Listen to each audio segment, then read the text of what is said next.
Module 10. Stakeholder Engagement. In this module, we will look at leadership and engagement, stakeholder definition and identification, stakeholder segmenting, stakeholder personas, managing relationships and mobilizing stakeholders.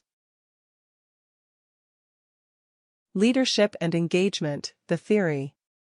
Stakeholder engagement is pivotal to the whole process of effective change. The ability to engage with people, and to engage with them often, is correlated with more effective change. People engagement is the pull competence through which much else is contextualized and framed in change management leadership. Stakeholder engagement. The 7 principles. There are 7 principles of stakeholder engagement. A principle, in our terms, follows Stephen Covey's criteria. It is universal. It will work anywhere. It is empowering.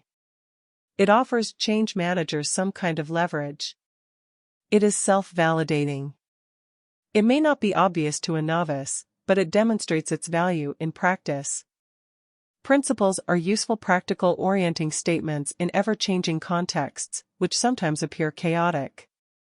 Observe these 7 principles of stakeholder engagement and you will get better results. The 7 principles as covered in Chapter 4 of the handbook are as follows. Principle 1, you can forget important stakeholders, but they won't forget you. Principle 2, identification is a continuous practice, new stakeholders emerge during a change, old ones can fade away. Principle 3, prioritizing and segmenting stakeholders is in a moment in time. Regularly reprioritize. Principle 4, some stakeholders are best engaged by others. Principle 5, seek first to understand, and then be understood. Principle 6, emotion trumps reason. Principle 7, demonstration trumps argument. Stakeholder definition and identification. An excellent definition of a stakeholder is any individual or group with an interest in the change or its outcomes. Using this definition, change managers begin to identify, analyze and strategize the engagement of their stakeholders. Please note, in practice, when deciding whether someone has a legitimate interest or not, we must take care to distinguish between those people having something to gain or lose, or reasonably believing or perceiving that they do, and those people who are merely being curious about the change. This broad, inclusive definition immediately presents the change manager with a risk, that of missing, ignoring or forgetting important stakeholders. Approaching individuals and groups proactively can have a persuasive and motivating effect. Methods of stakeholder identification. Identification workshops. These facilitated workshops, with different representatives of the change, can significantly improve the identification and analysis of stakeholders. Invariably, the workshop will identify a richer set of stakeholders than by any one individual. One of the reasons that group workshops generate this kind of outcome is because who is or is not a stakeholder is very much a matter of perception. A well-run workshop begins to open up discussions around whether a particular individual or group qualifies as a stakeholder for this change. These discussions sow the seeds of better stakeholder analysis later on. Rapid listing. One of the quickest and most robust techniques for identifying stakeholders at the start is to gather the core team together. Clarify the meaning of stakeholder on the change and why it is important that the team does not miss anyone. Get each individual to make a rapid personal list of everyone they can think of, giving them about 3 minutes to do this. Pair people off and ask them to compare their lists, adding new stakeholders as they occur to them. Move these pairs into groups of 4 and repeat the last step. Finally, ask the whole team to make a joint list. This works well as a technique because it exploits the creativity of groups. And word association. Group mind maps. Group mind maps are sometimes used as an alternative to lists within workshops. The main branches of the mind map can be the agreed segments. See Chapter Section C 1.3 for how mind mapping is used to capture and select different viewpoints. Conversations. Engagement is not linear. Once we begin purposeful conversations with stakeholders, these yield further insights into other stakeholders. So further stakeholders can be discovered or disqualified as we engage. See Chapter 5 on Communication and Engagement. These points refer to Principles 1 and 2. Segmenting stakeholders. Segmenting is common practice in marketing. Segments represent a broad group of a type of stakeholder. So by using segments, marketers gain a better understanding of their different customers and what propositions are more likely to appeal to each customer segment. Segmenting helps to prioritize stakeholders and supports further analysis and identification of engagement strategies. As the change continues, these priorities will change. Some stakeholders will increase in importance to the change, while others may disappear altogether. By segmenting a subgroup of stakeholders, certain analysis techniques are more appropriate. For example, personas and empathy maps are more appropriate for large, broadly homogeneous groups, whereas power maps are more appropriate for small key groups of individuals. These points refer to Principle 3. One common classification or set of segments is CPIG, as shown here. Our customers are the C. Our providers or suppliers are the P. Our influencers are the I. Those possibly outside our change, but who could inform or influence our change. Those in governance of the change are the G. The decision makers and the regulators, internal or external to our organization. Having established our segments, these trigger the recognition of all kinds of stakeholders that we might otherwise omit. Stakeholder personas. A persona represents the social role or character played by an actor. Typically used as a summary for a customer segment, written as if it were an individual. Creating personas helps the change manager to empathize with a stakeholder group's goals and needs.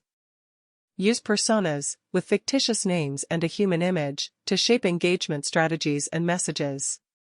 Benefits of using personas. Help share a specific, consistent understanding of various audience groups.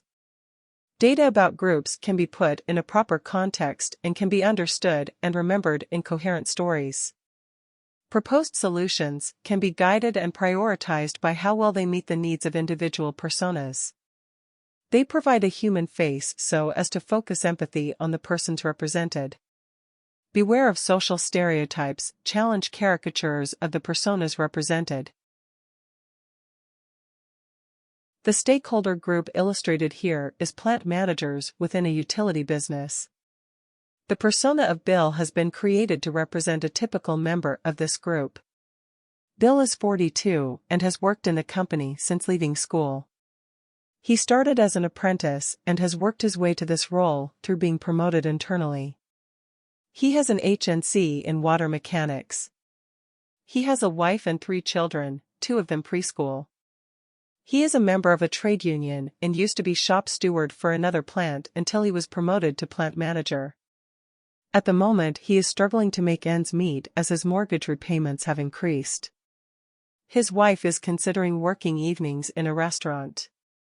He feels he is underpaid for the extra responsibilities of being the plant manager. Empathy mapping. The empathy map is a supporting technique to the persona that has been used to some effect with a range of organizations. The map helps devise stronger strategies for engaging with such groups. The map radiates out from the image of the persona, as shown here. Radiating out of the top of the head is the question, what does Bill really think and feel? This is where the team attempts to describe what is on Bill's mind. There might be matters really important to Bill that he might not disclose. This is the area to speculate about his motivations and emotions, about what concerns him, makes him anxious, and about his dreams and aspirations. The sector to the left radiates out from one of his ears, and answers the question, what does Bill really hear? We need to look for evidence in conversations with him. What are his colleagues, his coworkers saying? What rumors are reaching his ears? Which media are likely to reach him? The sector to the right radiates out of Bill's eyes and answers the question, what does he see? It describes what he observes in his environment. What do his surroundings look like? Who are his friends and the people who influence his opinions? What are the propositions put to him each day? What are the problems Bill has to grapple with? The lower sector is about what Bill says and does. It is about his words and actions. What is his attitude? What could he be telling others about your initiative? Look for potential conflicts with what Bill says and what he truly feels. This has consequences when one leaves the conversation. To what behavior does he revert? The final two sections at the bottom of the map are pain and gain. What is Bill's pain? What are his biggest frustrations? Have you asked him? What are the perceived obstacles standing between Bill and what he wants to achieve? Are there any risks he might fear taking? Is there additional pain that you bring to him with your change? What does Bill stand to gain? What does he truly want or need to achieve? How does he measure success? What ways might he use the change to achieve his own goals? Here are some simple steps to generating a useful empathy map. 1. Start by giving the group an individual persona. 2. Refer to the diagram and draft this face and sectors onto a flip chart or whiteboard. 3. Build a profile with your team for the persona/stakeholder using the questions above. Stakeholder radar. The segmenting shown earlier in this module can be mapped onto a stakeholder radar. In 2 dimensions, this shows not only the individual stakeholders, but also the view on the level of engagement needed with each of them. From the center, the different levels of engagement are labeled. V for vital to engage. N for necessary to engage. G for good to have engaged. C for courtesy to inform. The radar can then be segmented into the 4 domains of customers, providers, influencers and governance as shown on the previous slide, shown on page 180 of your handbook. The boundaries of the segmented radar are porous, i.e. a stakeholder may straddle more than one domain and cross to another domain during the life of the change. Stakeholders are plotted on the radar, and the primary question becomes, how close are they to the center? You can then begin to populate the radar. In the example shown here, the program director is right in the center, whilst other stakeholders fan out into different domains. Note as well how the existing supplier is closer to the center than the shortlisted supplier, as they are rather more engaged with the changes taking place. Segmenting and populating the stakeholder radar. The segmenting shown earlier in this module can be mapped onto a stakeholder radar. In 2 dimensions, this shows not only the individual stakeholders, but also the view on the level of engagement needed with each of them. From the center, the different levels of engagement are labeled. V for vital to engage. N for necessary to engage. G for good to have engaged. C for courtesy to inform. The radar can then be segmented into the 4 domains of customers, providers, influencers and governance as shown on the previous slide, shown on page 180 of your handbook. The boundaries of the segmented radar are porous, i.e. a stakeholder may straddle more than one domain and cross to another domain during the life of the change. Stakeholders are plotted on the radar, and the primary question becomes, how close are they to the center? You can then begin to populate the radar. In the example shown here, the program director is right in the center, whilst other stakeholders fan out into different domains. Note as well how the existing supplier is closer to the center than the shortlisted supplier, as they are rather more engaged with the changes taking place. Mapping in 2 dimensions. There are many different ways that people have mapped stakeholders across 2 characteristics.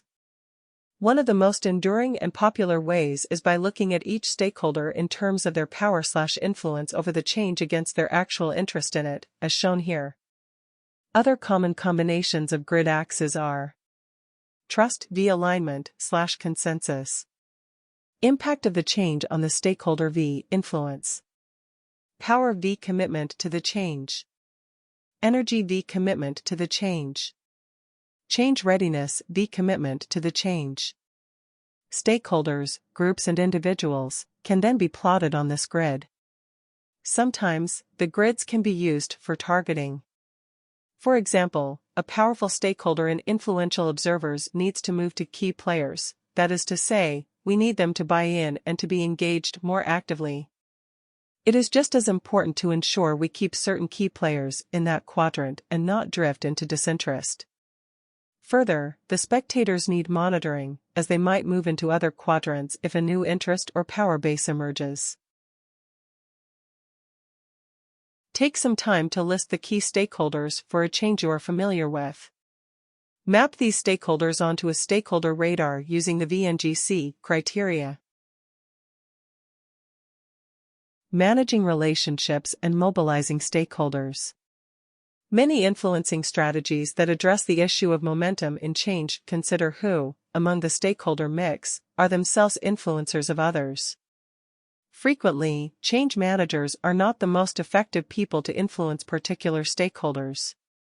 This may be due to a lack of personal chemistry with that stakeholder, a lack of position, a lack of shared history, or lack of recognized credentials in the eyes of the stakeholder. These influencing strategies support principles 4, 5, 6, and 7. Identify and target the early adopters supports principle 4. Listening as a means of mobilization supports principle 5. Lead with meaning and emotion supports principle 6. Influencing through demonstration supports principle 7. These influencing strategies utilize a range of approaches that build relationships and help change managers to mobilize stakeholders during change. Rogers Innovation Adoption Model. Everett Rogers' Innovation Adoption Model, pictured here, is explained fully in Chapter 7, Section A 4.3 of your handbook. It is relevant if there is a large population of stakeholders who all seem to have more or less the same power. The strategy is to identify and target the early adopters and seek to recruit some of these opinion leaders to the role of champion. For example, you could include some of these people in your stakeholder workshops, as well as asking them to take on key communication events. Also target and track the early majority, not allowing the change team to be distracted by the apparent apathy or resistance of the late majority. Using this model in this way can give an overall shape to the engagement strategy, build momentum, and reassure key stakeholders that buy-in is proceeding in a predictable manner. Others have described the value of those stakeholders who already exhibit positive behaviors, modeling the change in what they already do. Pascal, Sternen and Sternen call these positive deviants, and the Heath brothers, 2011, call them the bright spots. Ways of listening as a means of mobilization. Ask the other person for their interests, their needs, and their fears first. Be interested genuinely in them and their struggles. Being fully present with them in conversations about them breaks down hostility and barriers. Listening to others first earns us the right to be heard ourselves. Never start the engagement with your solution. Focus on the need for change. This links closely to Principle 5. Seek first to understand, and then be understood. Lead with meaning and emotion. Influencing beyond authority is one definition of leadership. Further, leaders use meaning as key collateral when seeking to influence others. They take care to explain the why of the change and connect stakeholders with the larger purpose of the change. Cotter and Cohen, Pink and others have stressed the vitality of connecting stakeholders with the meaning of a change as key to motivating stakeholders sufficiently to change. Engagement with stakeholders should be tailored to making emotional connection. People justify rationally after an emotional response. All of these methods of leading with meaning and emotion relate to Principle 6, emotion trumps reason. Influencing through demonstration. A powerful means to gaining understanding and credibility towards a change initiative is to be able to demonstrate the change working to some degree. For example, the power of agile approaches has much to do with demonstrating something working as a means to clarifying vision, requirements, and commitment. Initially, the working element might be a prototype or an approximation of what the change intends. In this sense, what a team delivers, however imperfect or partial, becomes visionary or at least a stimulus to a visionary future.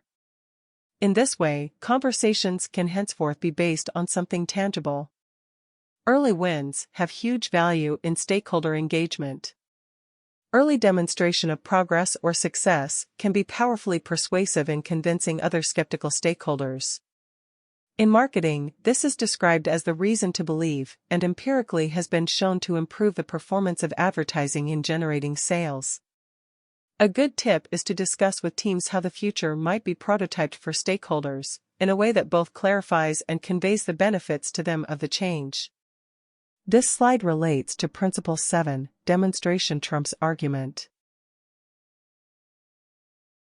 Other influencing factors are the power of empathy and the other perspective, the ability to read a person, to track their thinking, to discern their underlying motives, social awareness. Inertia and disconfirmation, the power of habit in individuals creates inertia to change. Yet new habits are the goal, and are energy-consuming, to develop. Conversation and mobilization, the power of the simple, but purposeful, conversation as a tool of analysis and motive engagement is extremely effective in influencing, particularly if used with techniques like active listening. Resistance to change as a key focus. Overcoming resistance to change is asymmetrical, in that Lewin, 1951, and Shine, 1985, recognize that coercing some stakeholders to change often merely increases resistance proportionally. Collaboration within the team and with key stakeholders remains one of the most enduring themes of all successful influencing strategies. Now, for a change you are familiar with, think about which of the influencing strategies were used. Which strategies would seem to be the most effective? How would Rogers' innovation adoption model have helped in your change situation? End of module. In this module, we have covered many elements of stakeholder engagement. We have looked at leadership and engagement, stakeholder identification and definition. We have discussed segmenting stakeholders, at identifying stakeholder personas and applying them to empathy mapping. We have ended the module with discussing stakeholder influencing. In the next module, we will look at communication.